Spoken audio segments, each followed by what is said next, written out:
देखो, जब इंसान सशक्त हो जाता है ना, तो बड़े से बड़े को भी जवाब देने में सक्षम हो जाता है। अभी देखो इलेक्शन हुआ है, बिहार में इलेक्शन हुआ, वो इलेक्शन आपको क्या बताती है? औरत के सशक्त शक्ति को बताती है। पहले वहाँ इलेक्शन होता था, तो औरतों को साइड कर दिया जाता था। या तो वो वोट देने ही नहीं जाती थी या जो परिवार के जो मर्द समाज के लोग होते थे, वो कह देते थे, उस आधार पर उनकी जाके वोटिंग हो जाती थी। लेकिन इस बार झारखंड में या आप बिहार में लो, तो औरतों ने अपने सशक्त शक्ति बल का परिचय दिया और बहुत अच्छा से वोटिंग किया और बहुत अच्छे से सरकार बनाने के लिए अपनी भूमिका को स्पष्ट किया कि मतलब हम भी कम नहीं हैं, हम भी कर सकते हैं। मतलब देश की राजनीति को औरत जब प्रभावित कर सकती है, तो घर के जो गंदे पॉलिटिक्स होते हैं, उसको क्यों नहीं सुधार सकती है। कहने का मतलब क्या होता है ना, कि जब औरत के अंदर शक्ति आ जाती है, आत्मा जागृत हो जाती है ना, तो बड़ा से बड़ा काम भी वो कर देती है।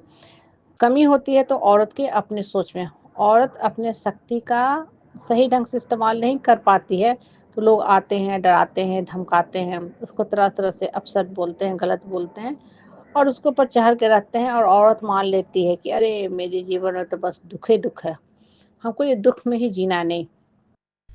आप जीवन में समझौता करो, दुःख है, मुसीबत है, समझौता करो लेकिन लड़ो भी। ये नहीं कि अब आप इतना शक्तिहीन बना के अपने आप को रखो कि लोग आएँ, डराएँ, धमकाएँ और आपके ऊपर चढ़ के रहें और आपको गलत बात बोल के रुलाते जाएँ। नहीं, बिल्कुल नहीं। आपको अपनी शक्ति को जागृत करना है, ठीक है? शक्ति को जागृत करना है और सशक्त बनाना है अपने आप को। और कभी भी बेकार, वाहियात जो लोग बात करते हैं ना, उनसे अपने दिमाग को डिस्टर्ब नहीं करना है। ज़्यादातर लोग क्या होते हैं ना, दूसरे की कही हुई बातों में आ जाते हैं और होता क्या है कि डर के, सहम के, रो के, गिर के, पड़ के बस माफ़ी माँग के जीते रहते हैं, जीते रहते हैं।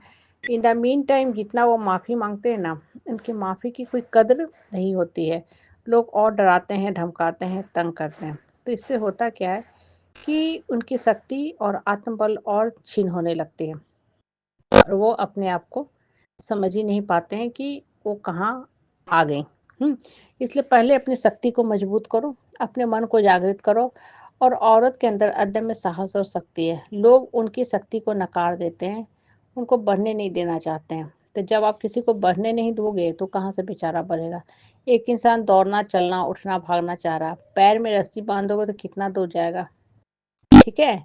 पैर में रस्सी बांधोगे तो कितना दूर जाएगा वो। वही हाल औरत के साथ होता है। वो उठना, चलना, दौड़ना, भागना चाहती हैं, उनकी शक्ति को कंट्रोल कर लिया जाता है।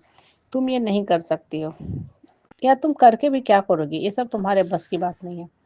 ऐसी-ऐसी नकारात्मक बातें जब औरत सुनेगी, तो वास्तव में वो बेचारी का तो मन कुंठित हो ही जाएगा ना। इसलिए अपने आप को पहचानो, अदम्य साहस और शक्ति से भरे हुए हो तुम। लेकिन तुम कभी अपने अंदर झाँकते ही नहीं हो। तुम अपनी शक्ति को छोड़ के दूसरे की शक्ति द्वारा तुम कंट्रोल होना शुरू हो जाते हो। हाँ, इसलिए तुम्हारा मानसिक संतुलन भी खत्म हो जाता है, समाप्त हो जाता है। तुम अपने आप को सही ढंग से पहचान ही नहीं पाते हो। जिस दिन तुम अपने आप को सही ढंग से पहचान लोगे ना, उस दिन समझ लोगे कि हाँ, हम बहुत कुछ कर सकते हैं। लेकिन चूँकि तुम अपनी शक्ति को नहीं पहचानते हो, लोगों के भरोसे बैठे रहते हो कि लोग आएँगे, हमको निर्देशित करेंगे, कंट्रोल करेंगे, तब हम उठेंगे, तब हम चलेंगे। जैसे रिमोट ऑपरेटेड गाड़ी होता है ना, बच्चे अपने ढंग से उसको ऑपरेट करते हैं। या जो छोटे-छोटे हेलीकॉप्टर होते हैं ना, बच्चे आकाश में उड़ाते हैं, वो क्या होता है कि लोग उसको अपने ढंग से चलाते हैं, ऑपरेट करते हैं। तो इन द मीन टाइम होता क्या है कि वो तो चूँकि ऑब्जेक्ट है, तो उसकी सारी पावर चलाने वाले के हाथ में रहती है। लेकिन आप तो एक सशक्त इंसान हो ना, आप अपनी शक्ति दूसरे को क्यों दे रहे हो? और जितना ज़्यादा आप अपनी शक्ति दूसरे को दे रहे हो ना, आप उतने शक्तिहीन होते जा रहे हो। आप अपनी शक्ति को समझ ही नहीं पा रहे हो कि हम क्या कुछ कर सकते हैं। हम कैसे देश में परिवर्तन ला सकते हैं, कैसे लोगों को हम हिला सकते हैं। इसलिए कभी भी कमज़ोर मत समझो, अपने आप को मजबूत समझो और मजबूत बनाओ भी, सिर्फ़ समझने से नहीं होगा। जब आप मजबूत हो जाओगे ना, तो लोगों को इतनी शक्ति नहीं है, ना ही परिवार के जो लोग होते हैं ना, पुरुष समाज के लोग, जो आपको गलत बोले, नहीं, बिल्कुल नहीं। आपको भी सर उठा के जीने का उतना ही हक है जितना औरों को हो। इसलिए कभी भी अपने आप को निर्बल मत होने दो। सबल बनो, स्ट्रॉन्ग बनो, प्योर पावरफुल एनर्जी बनो और अपने जीने का हक लेके सर उठा के जीना शुरू करो।